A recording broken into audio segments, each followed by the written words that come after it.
Boa noite. Preservar a memória não de anos, mas de séculos passados. Já pensou no tamanho do desafio? E quando essa memória está escrita em papéis, como salvá-los da destruição do tempo? Como garantir que sejam narradores da história? No Opinião Pernambuco de hoje, eu converso com Débora Mendes, restauradora que participa de um projeto de recuperação de documentos produzidos pela Igreja Católica. Converso também com Evaldo Costa, diretor do Arquivo Público Estadual, e ainda com Jorge Cabral, professor da UFPE e integrante do Instituto Arqueológico, Histórico e Geográfico Pernambucano. Boa noite. Grata pela presença de vocês hoje aqui no Opinião Pernambuco. Débora, vou começar com você. Um inventário de documentos produzidos pela Igreja Católica e que você está trabalhando aí na organização e recuperação desses documentos. Que projeto é esse? É um grande desafio, como você fala, mas é uma etapa, a primeira etapa, né? Então, foi finalizada agora essa primeira etapa.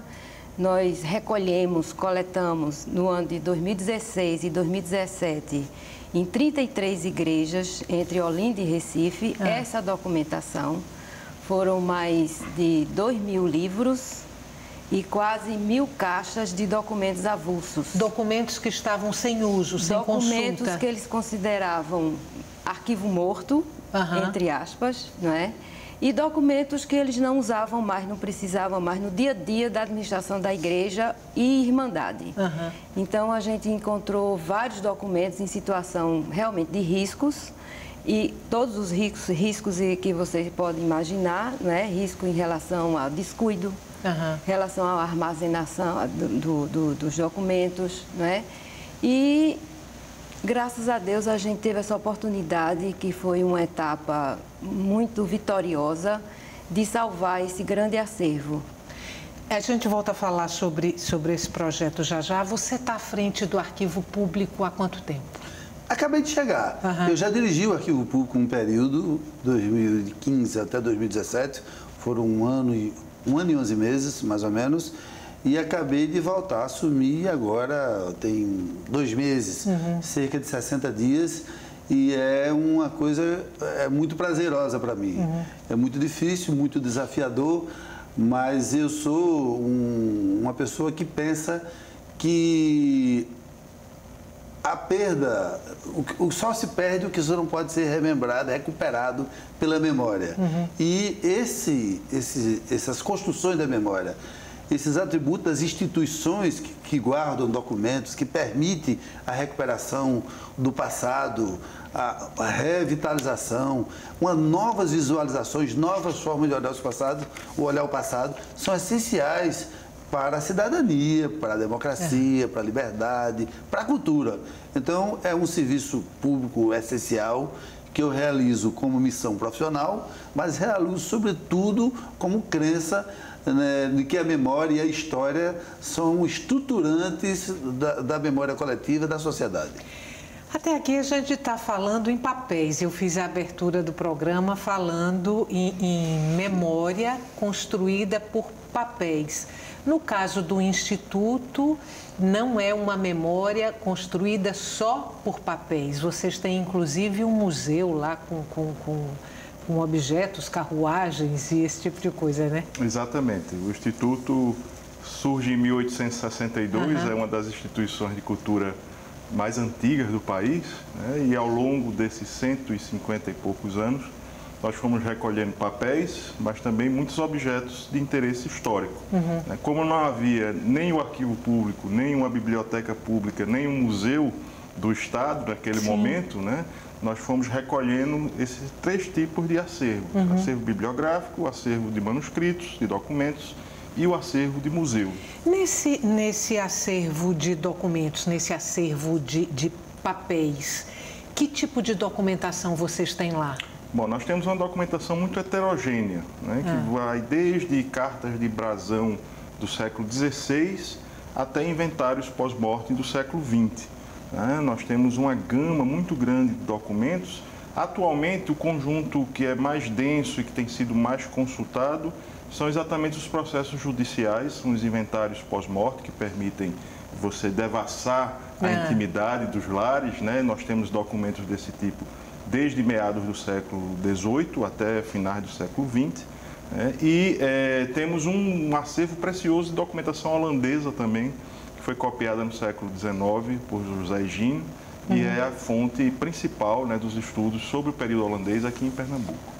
O arquivo público não é só parecido, é diferente, mas parecido com o Instituto, porque também tem uns acervos bastante heterogêneos. Nós temos também coisas, por exemplo, só para dar um exemplo aqui, nós temos o bisturi que foi usado para matar João Dantas dentro da casa de detenção do Recife, durante a Revolução de 30, durante os episódios da Revolução. Então tem moeda, medalhas, tem espadas, temos uma variedade de coisas. E dos acervos em papel, nós temos, possivelmente, em número de títulos, a maior hemeroteca do Brasil. Nós temos periódicos do século XIX que são preciosidades. Nós temos livros raros que são riquíssimos e que, por exemplo, existe um exemplar no Arquivo Público de Pernambuco e outro na Biblioteca Nacional. Então, é um acervo muito heterogêneo. E nós temos manuscritos do período colonial. Nós temos, por exemplo, nós podemos contar a história política e administrativa de Pernambuco em linha contínua, desde o primeiro presidente da província de Pernambuco, por causa as cartas, os documentos enviados ao Senado provincial, até as mensagens enviadas pelo governador atual à Assembleia. Então é possível traçar uma linha de continuidade histórica e acompanhar o desenvolvimento da gestão pública em Pernambuco desde o primeiro presidente da província até os dias atuais. A mesma coisa em relação ao município do Recife e a vários municípios. Então, esses são alguns dos mananciais. Sem falar na hemeroteca, que nós temos os jornais de pouco tempo depois de chegada da primeira impressora no Brasil, que chega com a corte de Dom João VI de 1810. Então, nós temos jornais que começaram a ser publicados em 1817. Temos a coleção completa do Diário de Pernambuco de 1825. Então, é um acervo muito amplo, muito complexo pela diversidade, difícil abordar numa conversa como essa, mas de extrema importância, com certeza de extrema importância para Pernambuco. Vou te confessar aqui minha ignorância. Eu não sabia que o Arquivo Público tinha acervo que não fosse papel. Eu pensei que era só pontuais, são coisas pontuais, mas temos. E temos manuscritos impressos, nós temos documentos administrativos, que o arquivo foi fundado, veja, o arquivo foi criado em 1945 para ser repositório destino da documentação oficial. Uma parte importante da documentação oficial tinha sido perdida, esses episódios revolucionários, nos anos 20 tinham sido perdidos muitos documentos. Então foi criado em 45 para isso. Agora, os documentos são história e têm eles próprios uma historicidade. As organizações têm sua própria historicidade. Se você olha esse acervo do Arquivo Público, o que é o Arquivo Público? Ele não é objeto de um projeto, vamos fazer esse arquivo público com esse perfil. Não, ele foi se construindo em todos esses anos e toda essa história, com as mentalidades que o dirigiram, que encaminharam, e ele com incidentes, coisas, por exemplo, uma parte do acervo da Biblioteca Pública Estadual, ali foi a Biblioteca Pública Estadual durante algumas décadas. Quando foi criada a nova biblioteca, no 13 de maio, uma parte do acervo ficou simplesmente porque no projeto arquitetônico da nova biblioteca não comportou isso. Então, os próprios documentos, as instituições têm sua própria historicidade. Débora, o que você... Eu li que nessa primeira etapa de trabalho de vocês mexeram em aproximadamente 400 caixas de papéis. O que você encontrou lá? Que tipo de documentação vocês organizaram, vocês recuperaram? E o que essa documentação, afinal de contas, revela?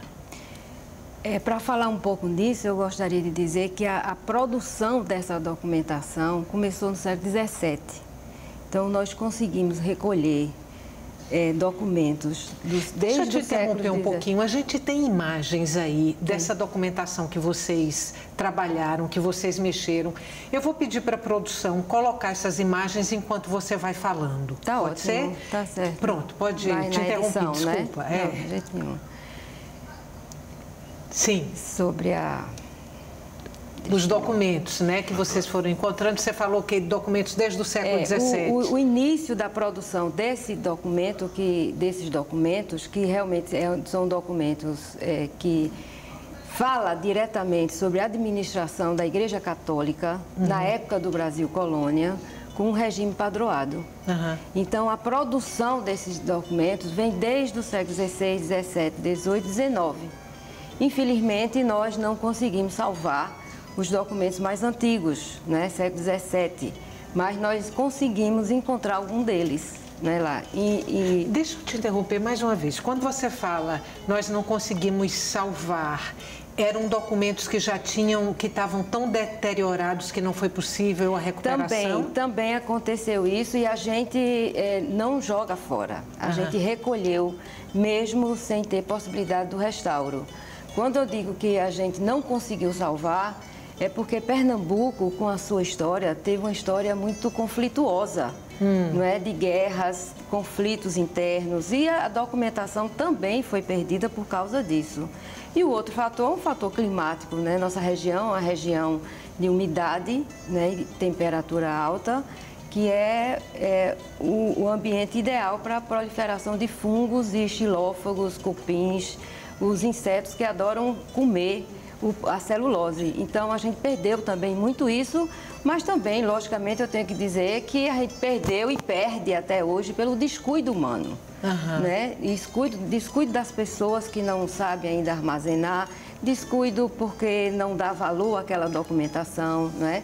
Mas eu acho que esse projeto, ele rompe, ele começa um novo ciclo dentro do estado de Pernambuco, que é a valorização do que está escrito nesse suporte, papel, pergaminho, que ainda não foi lida, que ainda não foi analisada, que ainda não foi pesquisada. Nós ainda temos muita coisa a revelar através das pesquisas, né? Então, é essa a nossa preocupação, salvar para dar acesso e difundir essa documentação que é inédita. É inédita. Nós temos documentos que foi uma surpresa enorme, alegria e tristeza, né? Porque o documento é uma alegria e é uma tristeza, né? Nós encontramos um livro manuscrito, primeiro livro, eu digo primeiro porque ainda a gente não viu que existe outro, né? De assentamentos de óbitos de crianças no mesmo ano da Lei do Ventre Livre. Então, crianças negras que foram enterradas em Pernambuco, as primeiras crianças negras enterradas em Pernambuco em cemitério, não é? Então, isso é um fato histórico e inédito, muito né? O outro aspecto só dessa descoberta é que no livro tem as doenças dessas crianças. Dessas crianças. Por que elas morreram, não é? Então, isso precisa ser estudado, não é? Uma pessoa da Fiocruz me perguntou, vocês têm alguma coisa sobre saúde? Aí eu me lembrei do livro, eu disse, temos. Né? Nós temos saúde, nós temos sobre violência da mulher, nós temos sobre a escravidão. Tudo nessa documentação, agora que a gente resgatou.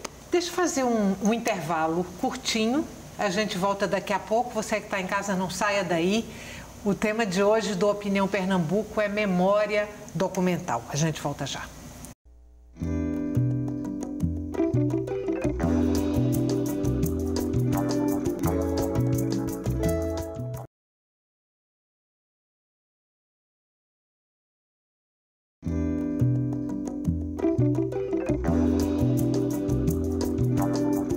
Construir e preservar memória documental, um desafio para colecionadores, restauradores, instituições governamentais e não governamentais também. Esse é o tema de hoje do Opinião Pernambuco. Participam do nosso programa Débora Mendes, restauradora que atualmente integra um projeto de recuperação de documentos produzidos pela Igreja Católica, Evaldo Costa, diretor do Arquivo Público Estadual, e ainda George Cabral, professor da UFPE e integrante do Instituto Arqueológico, Histórico e Geográfico Pernambucano. George, no bloco anterior, a gente encerrou aqui com Débora falando sobre o trabalho de recuperação desses documentos, como ela encontrou alguns documentos e como é que esses documentos podem ser recuperados.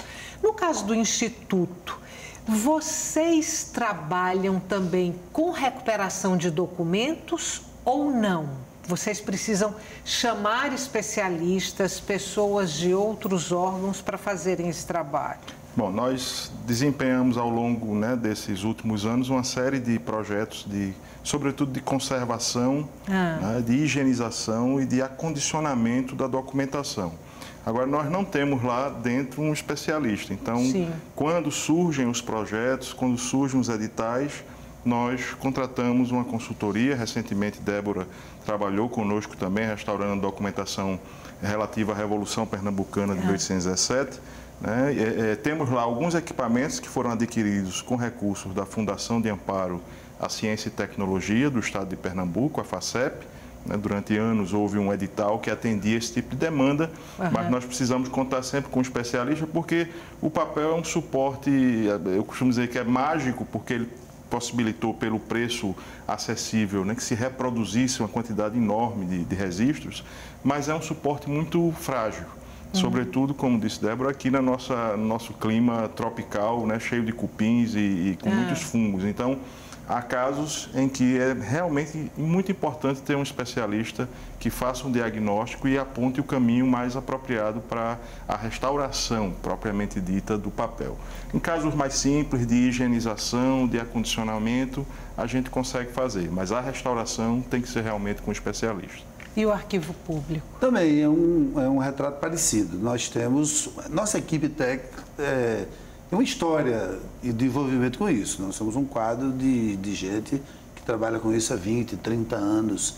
E nós dominamos higienizar a guarda e a conservação dos documentos. A nossa casa tem expertise e faz. Em caso de restauração, não. A gente tem mesmo que buscar suporte e temos que cada vez mais fazer isso, porque dentro da nossa massa documental tem muitos documentos que precisam de restauração, precisa de recursos técnicos muito mais especializados do que nós dispomos. Mas eu queria só comentar da declaração de Débora aqui, quando ela falou que encontraram documentos que são os primeiros registros de óbito de crianças negras depois da lei do ventre livre. Eu ia dizer que o Brasil, paradoxal, como sempre é a nossa principal característica. Essas certidões de óbito, na verdade, são, para mim, a certidão de nascimento do Brasil. Porque eu não considero que uma nação é uma nação quando ela admitia que uma parte de sua população não era tratada como gente, à luz do que era reconhecido como gente, da cultura da época. As crianças negras, os negros, não eram enterrados em cemitérios por não serem considerados incluídos daquela condição. Então, é paradoxal que esses atestados de óbitos, a importância desses atestados de óbitos, para mim, significam a certidão de nascimento da cidadania brasileira. Como também, Edivaldo, não só esses livros, mas como a gente, na Igreja de Santo Antônio, do Santíssimo Sacramento, na Boa Vista, a gente encontrou os 2 primeiros livros de batismo do século XVIII. Então, eu fiquei imaginando e emocionada sempre, que realmente eu me dedico e amo o que eu faço na minha vida inteira. O que foi que esses livros sofreram desde o século XVIII dentro daquela igreja, Inundações, guerras, conflitos, descuido, descaso, Eles estão em péssimo estado de conservação, mas ainda recuperáveis. Possivelmente sobreviveram porque foram esquecidos em algum lugar. Graças a Deus, né? Porque aí a gente conseguiu hoje resgatar vamos resgatar.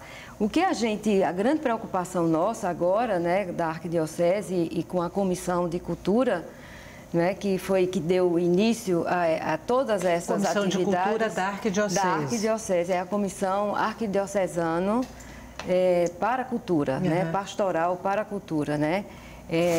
Foi feita essa comissão com várias pessoas da área, né, cultural, e onde um dos primeiros passos foi reestruturar o arquivo, que estava lá na Várzea, né, no seminário da Várzea, né, em uma sala.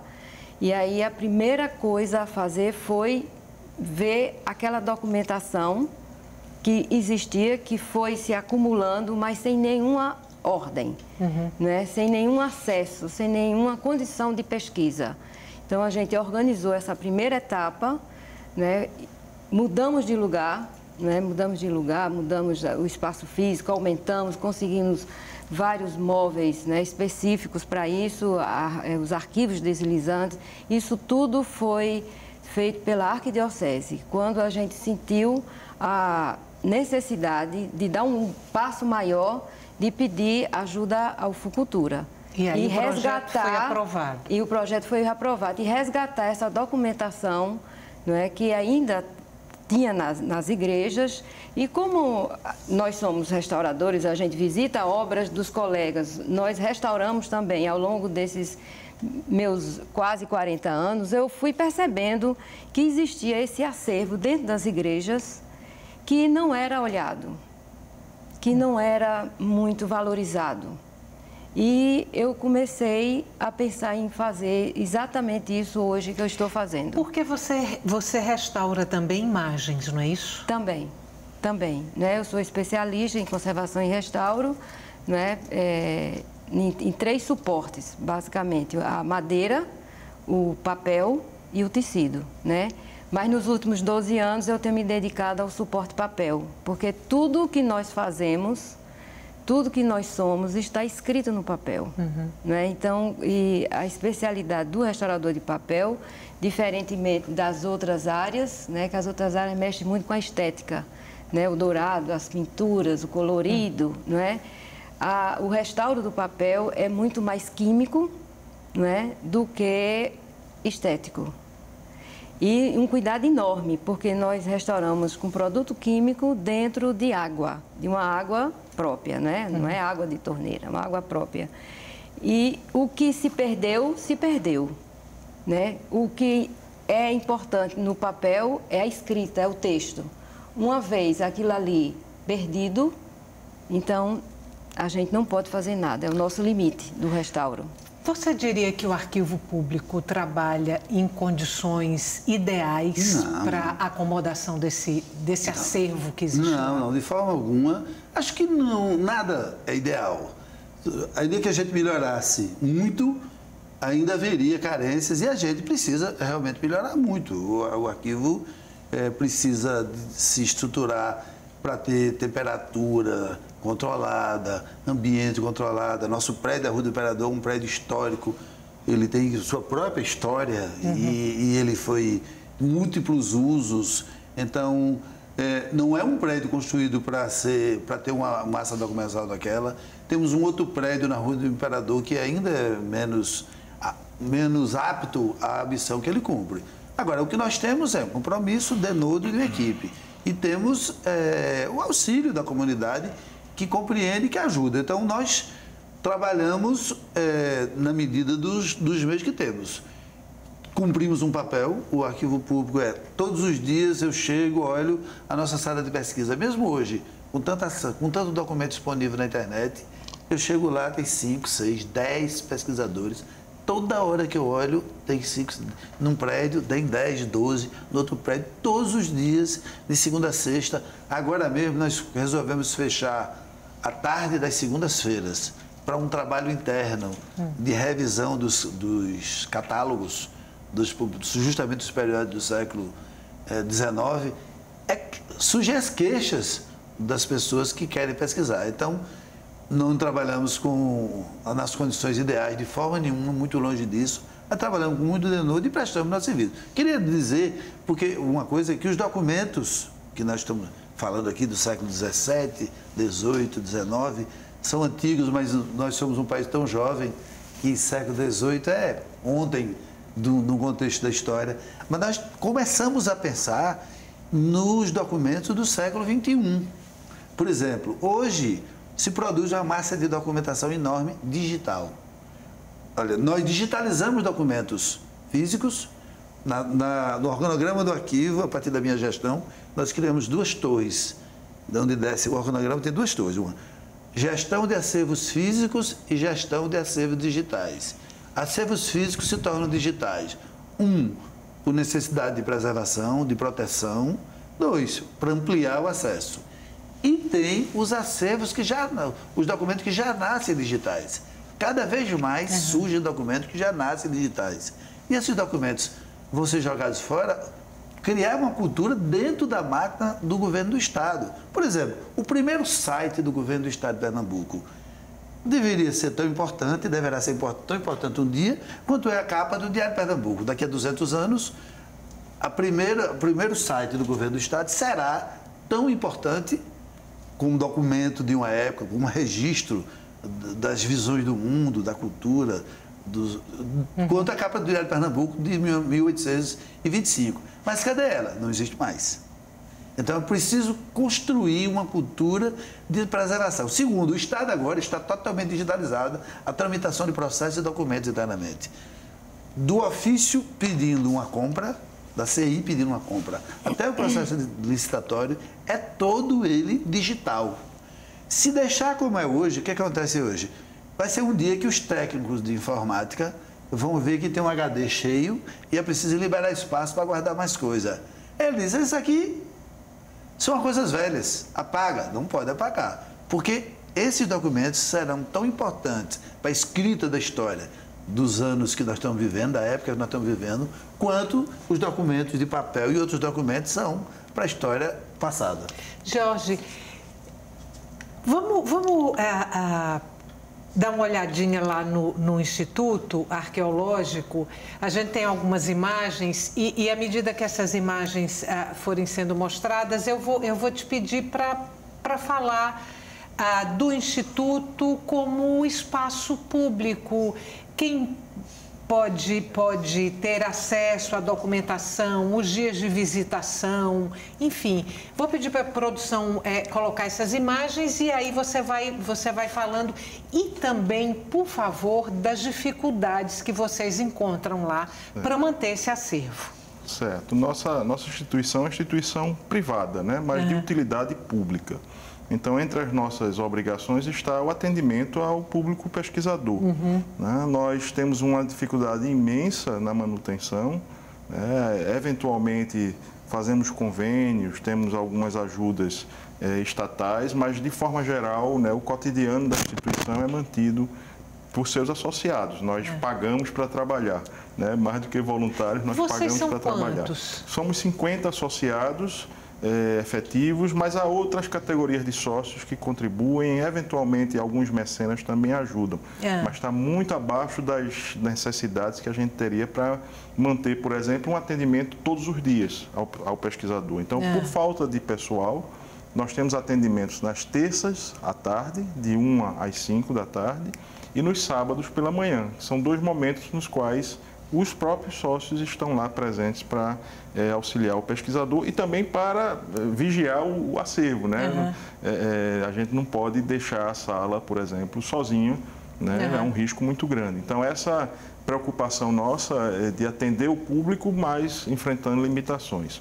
Agora, o museu tem visitação diária, né? Ele pode ser visitado pela manhã, das 8h30 ao meio-dia, e pela tarde, das 13 às 16. É na Rua do Hospício, na Rua né? do Hospício 130, pode ser agendado grupos, nós recebemos muitas escolas, né, faculdades também, turistas, tem muita gente da própria cidade que não conhece. O público pesquisador de manuscrito, efetivamente, é essencialmente composto por estudantes de pós-graduação, por genealogistas E agora tem surgido uma demanda muito curiosa, cada dia mais aparece a demanda por pedidos de documentação para pedir cidadania estrangeira, sobretudo cidadania portuguesa.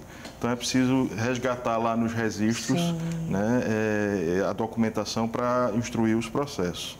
Mas é um público essencialmente de pós-graduandos, né, pesquisadores já gabaritados, inclusive de fora do país, porque o nosso acervo tem realmente uma documentação muito preciosa. Verbas públicas regulares, não? Não, regulares não. Nós temos assim, por exemplo, em 1817, houve um convênio especial, né, nós recebemos uma subvenção social que permitiu uma série de ações educativas, permitiu a criação de uma exposição, a restauração de obras de telas, né, dos retratos, dos revolucionários. Então, há momentos pontuais em que nós concorremos no edital da FACEP, no edital do Funcultura, né, mas, infelizmente, não é só o caso de Pernambuco, é o país inteiro, o Brasil inteiro, carece com muita urgência de uma política de Estado para os papéis antigos. Eu vou ter que chamar um intervalo, mas vou deixar uma pergunta já aqui no ar para você me responder depois.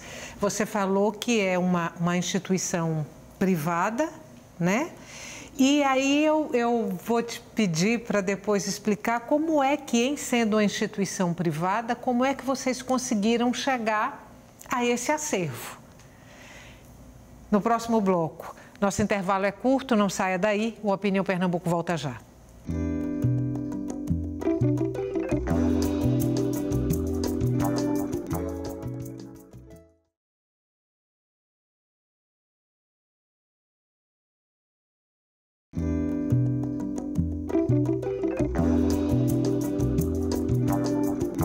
Estamos de volta para o terceiro e último bloco do Opinião Pernambuco. Os convidados de hoje do nosso programa são Débora Mendes, restauradora que participa de um projeto de recuperação de documentos produzidos pela Igreja Católica, Evaldo Costa, diretor do Arquivo Público Estadual, e ainda Jorge Cabral, professor da UFPE e integrante do Instituto Arqueológico, Histórico e Geográfico Pernambucano. Eles falam sobre preservação de memória documental.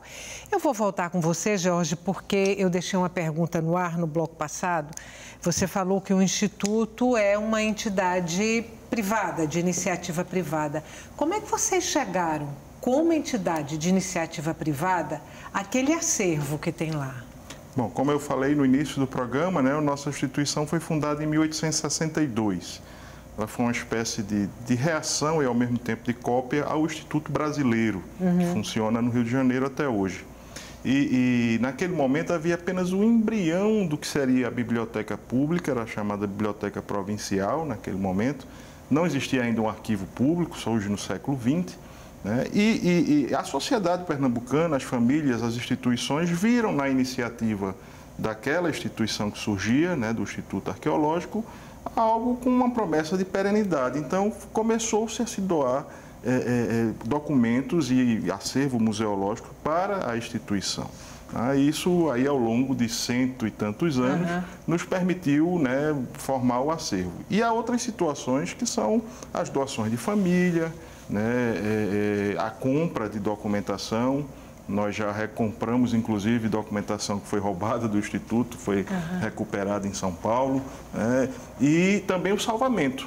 Acontece muitas vezes por conta das tabelas de temporalidade das instituições, né, a cabeça do historiador ela pensa diferente da cabeça do gestor, né, o gestor enxerga ali uma tabela de temporalidade que, quando se cumpre, aquela papelada não faz mais sentido. Então, muitas vezes nós resgatamos documentos que estavam já quase sendo descartados ou triturados, né, e levamos para lá.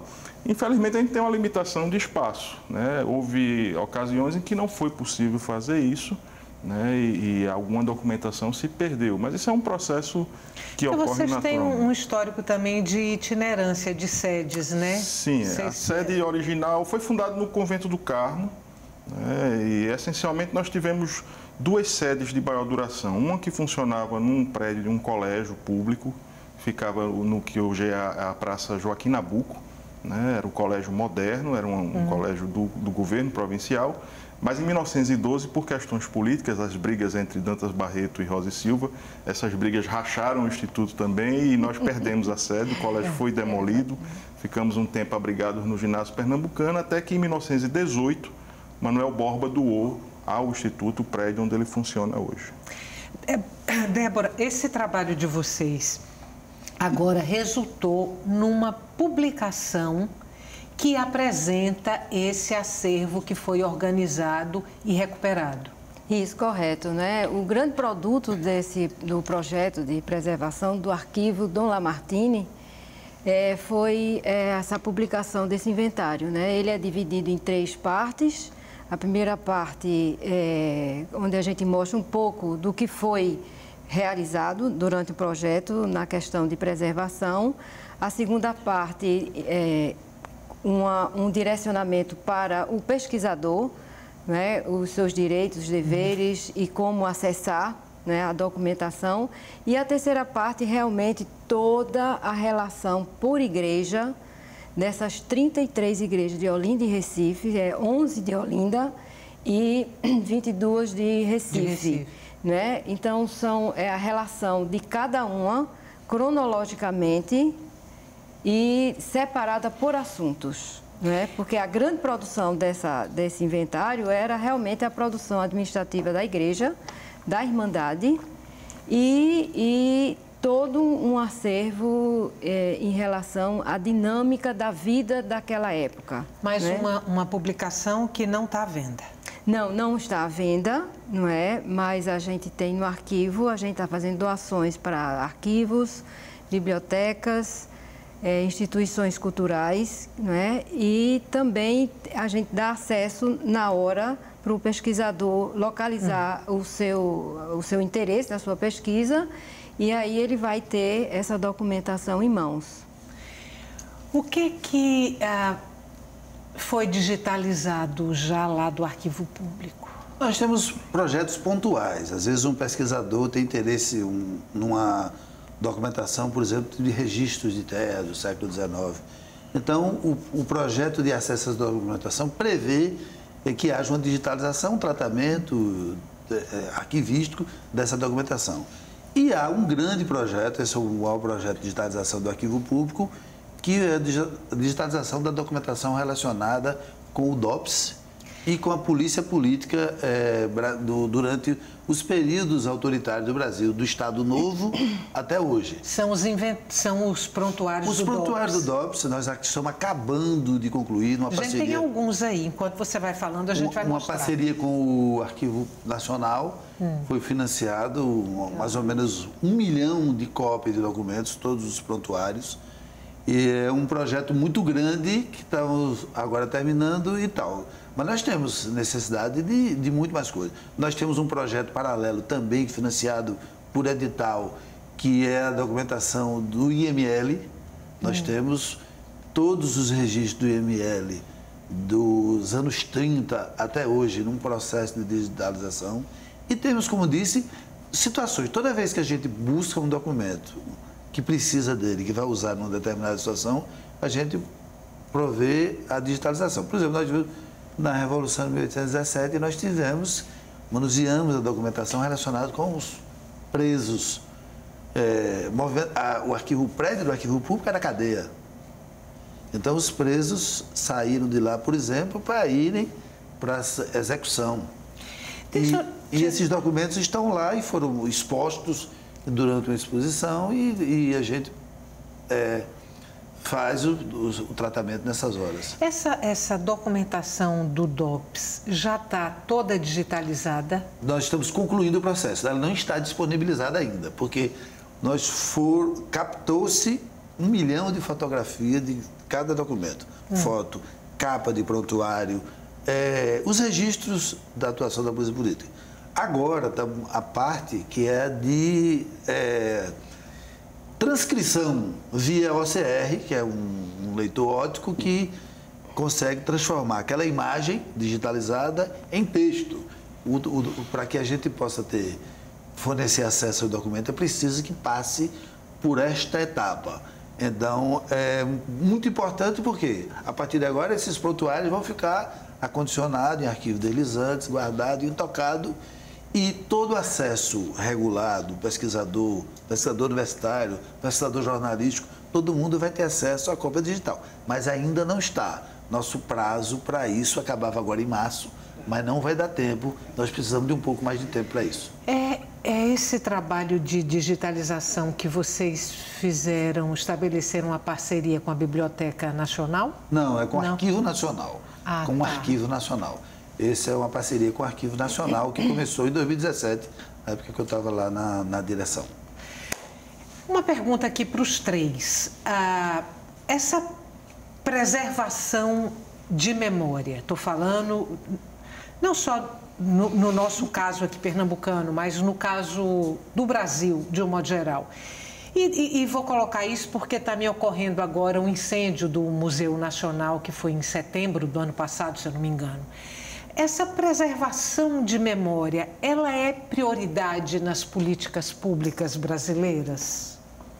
Olha, eu como restauradora de 40 anos, né, que eu atuo aqui no Estado, eu infelizmente tenho que dizer que não é prioridade, nunca foi prioridade patrimônio, né? Infelizmente. Acho que está ligado ao interesse político daquela obra X, né? Graças a Deus hoje nós temos o Funcultura. Os editais de BNDES, de Petrobras, né? E de Caixa também, e todos esses editais que focava a questão do patrimônio e focava, além disso, a área documental, nós não estamos tendo. O Funcultura é necessário, mas é insuficiente. Não é? Quando você fala dessas linhas de financiamento, Petrobras, BNDES, Caixa, você diz, nós não estamos tendo. É porque não existem mais editais para isso. Foram interrompidos. Desde quando, Débora? Já tem alguns anos, há uns 10 anos. Há uns 10 anos. Tem uns 10 anos que estão interrompidos. Mais recentes. Algumas obras foram retomadas, né, que é o caso da Igreja de Nossa Senhora dos Militares, agora pelo PAC, não é? Mas o PAC não visa documentos. O PAC visa construção física, não é? Entendeu? Então, assim, já que o programa é em relação a documentos, a memória, e arquivo é lugar de memória, arquivo é lugar de conhecimento, o arquivo faz o link entre o passado, presente e futuro, não é? Então, é onde está toda a nossa história. Essa ação atual, hoje, que é inédita dentro do Estado, essa ação da Arquidiocese, entendeu? Que tem à frente Frei Rinaldo, é uma ação única, diferenciada, inclusive em relação aos arquivos eclesiásticos no Brasil, né? Hoje a gente está tendo condições de receber o pesquisador. E a nossa grande continuidade desse projeto é realmente montar um laboratório para que isso ande, que isso não termine no Funcultura, né? Que não precise mais do Funcultura, não é? Porque, infelizmente, o Funcultura, e graças a Deus ele existe, né? Mas ainda é pouco. A verba que nós dispomos no Funcultura ainda é muito pouca. É insuficiente. É insuficiente. Você ficou bem agitado quando a gente começou a falar dos editais. Não, porque é uma questão, prioridade é uma palavra complexa e fácil ao mesmo tempo. Quer dizer, é claro que o poder público, nada é ideal. Se a gente imaginar que temos carências alimentares, que temos um país que tem a pobreza que tem, é lógico que temos carências para administrar recursos. Então, de fato, o poder público investe tanto quanto seria necessário. Eu estou falando poder público em todas as escalas, em todos os níveis, em continuidade histórica, não investe tanto quanto seria necessário, mas investe. Nós estamos vendo, por exemplo, o BNDES está com um edital aberto agora. O edital aberto agora para a captação de recursos para instituições de memória.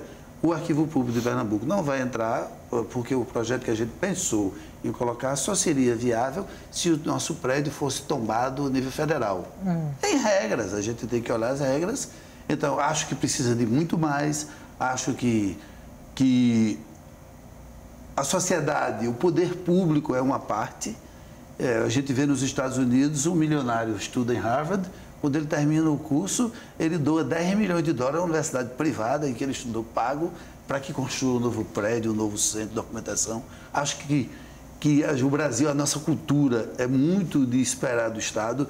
O caso do Instituto Histórico é um caso exemplar, que talvez reflita outro momento, outro tempo em que as pessoas eram capazes de investir. Hoje a gente vê ações pontuais, individuais. Então, são carências, são dificuldades que afetam toda a área de cultura, que deve-se à questão cultural mesmo, do povo, das nossas elites, da forma de ver o mundo de nossas elites, desde a história passada, séculos, até hoje. E, claro, quem faz o poder público são essas mesmas pessoas. São os estratos da sociedade em circunstância A ou B e exercendo o mando político. Então, precisaríamos de mais. Mas a gente tem que ver o que andou, as coisas positivas que aconteceram. Por exemplo, o Funcultura, que foi citado aqui, eu acho extremamente relevante. Ou o BNDES, os projetos do BNDES da Petrobras por edital, extremamente relevantes por serem um outro estágio das políticas públicas. Não é aquela política pública em que o chefe benemérito vai lá e dá uma canetada e uma canetada. Não. Você escreve seu edital, seu projeto é bom e ele pode ser, aqui em Oda, não. É assim que devia funcionar. George. De fato, nós tivemos algumas melhoras, né, nas últimas décadas. Há uma mudança em relação à percepção, mas há muita dificuldade ainda, muita limitação. Não é prioridade, há coisas que são mais urgentes, mas mesmo dentro da área de cultura, os documentos são o patinho feio, né? Porque eles estão lá guardadinhos, eles não aparecem, eles não sobem no palco, eles não fazem um show no carnaval. Não dão visibilidade. Ou na festa da cidade, né? E são um patinho feio. E o que é muito amedrontador, que nos causa muita angústia, né? Que esses canais estão correndo risco, né? Porque no novo governo federal, por exemplo, há uma demonização dos editais de apoio à cultura, né? Uma deturpação da Lei Rouanet, que as pessoas não conhecem e demonizam. Né? Então, quer dizer, as portas estão se fechando e isso nos causa muita angústia, né? Porque lança aí uma dúvida muito grande sobre o que é que vai ser do futuro dessa documentação. Eu tenho 30 segundos para encerrar o programa. Vou te pedir para falar quando começa a segunda fase do projeto e no que ela consiste. 30 segundos. Fomos contemplados agora na segunda etapa, não é? Do Funcultura novamente, não é? E onde a gente pensou 10 coleções importantes dentro desse acervo. E torço para que a gente recomece em abril deste ano. Você disse que pensou 10 coleções. 10 coleções, tanto faz como as leis da época do Brasil Colônia, né, que tem 120 volumes, essa foi uma coleção, como o documento mais antigo de 1675, que é um documento avulso em pergaminho. Então, foram várias documentações nesse sentido. Tudo, né, para ser recuperado. Tudo para ser conservado e restaurado agora, porque ordenado, higienizado, já está. Muito obrigada mais uma vez por terem vindo hoje aqui no Opinião Pernambuco. Sucesso para vocês, cada um aí à frente dos seus projetos. Para você que está em casa, muito obrigada pela companhia até agora e o Opinião Pernambuco volta na segunda-feira.